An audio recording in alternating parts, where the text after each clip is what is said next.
গভীর রাতে সোনার ঘরে ঢুকলো রুডি। হ্যাঁ বন্ধুরা, অনুরাগের ছোঁয়া সিরিয়ালে আগামী পর্বে আমরা এমনটাই দেখব। গভীর রাত হলে সোনার ঘরে রুডি ঢুকে সোনার সামনে বসে অনেক কথা বলতে থাকে।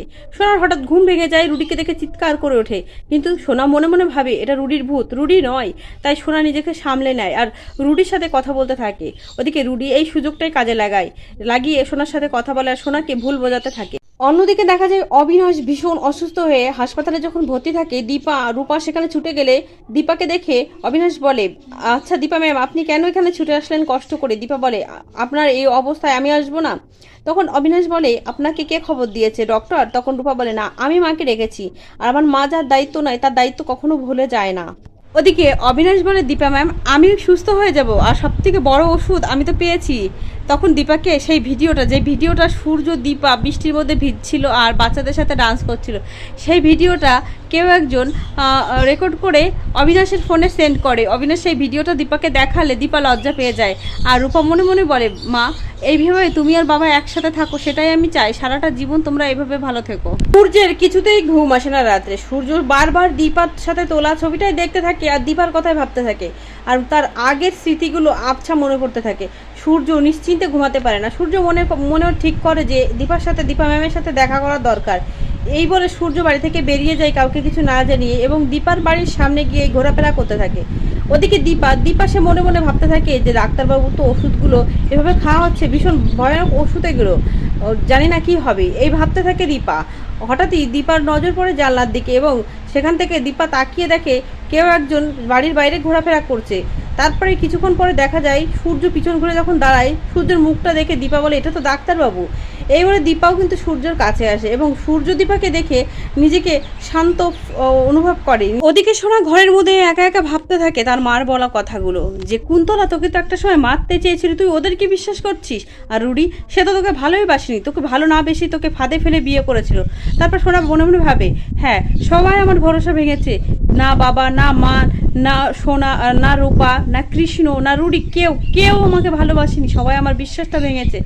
এমন সময় দেখা যায় কুন্তলা সেখানে নাটক করতে সোনার কাছে আসা, সোনাকে বলে, এই নাও পুজোর প্রসাদ, আমি তোমার জন্য পুজো দিয়ে এসেছিলাম। ওদিকে সোনার হাতে কুন্তলা প্রসাদ দিলে সোনা বলে, না, আমি প্রসাদ খাবো না। এই বলে প্রসাদটা ফিরিয়ে দেয় কুন্তলাকে আর বলে, এই প্রসাদটা আমার খেতে ইচ্ছে করছে না।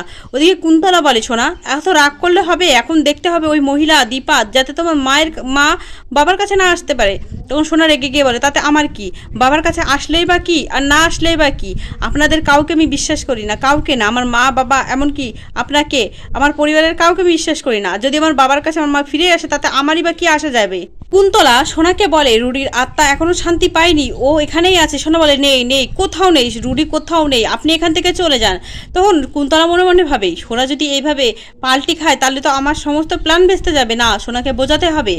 রাত হলেই সূর্য দীপার বাইরে ঘোরাফেরা করছিল, সেটা দেখে দীপা যখন বাইরে আসে, সূর্য দীপাকে দেখে সেই পুরনো স্মৃতির কথা মনে পড়ে যায় আবছা, কিন্তু পুরোটাই স্পষ্ট হয় না। ওদিকে সূর্য প্রচণ্ড ঘামছে দেখে দীপা বলে, এ কি, আপনি তো দেখছি প্রচণ্ড ঘামছেন। এটা বলে দীপা তার শাড়ির আঁচল দিয়ে সূর্যের মাথাটা মুখটা মুছিয়ে দেয়। দীপা সূর্যকে বলে, ডক্টর সেনগুপ্ত, আপনি এত রাতে এখানে? তখন সূর্য বলে, আমি কিছুতেই ঘুমাতে পারছিলাম না, আমার কেমন যেন মনে ছিল অজানা কোনো একটা টান, কোনো একটা মায়া আমাকে টানছে এখানে আসার জন্য, জানি না, আপনাকে দেখে আমি একটু শান্তি পেলাম।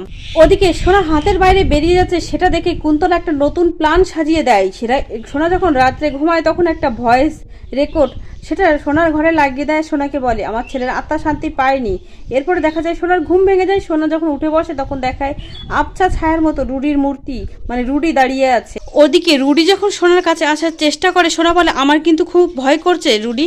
তখন রুডি বলে, তুমি আমাকে ভালোবাসলে, তুমি সবটা ভুলে ওই মহিলাকে তোমার বাবার কাছে আসতে দিতে পারতে না। তখন সোনা বলে, আমি কি করব?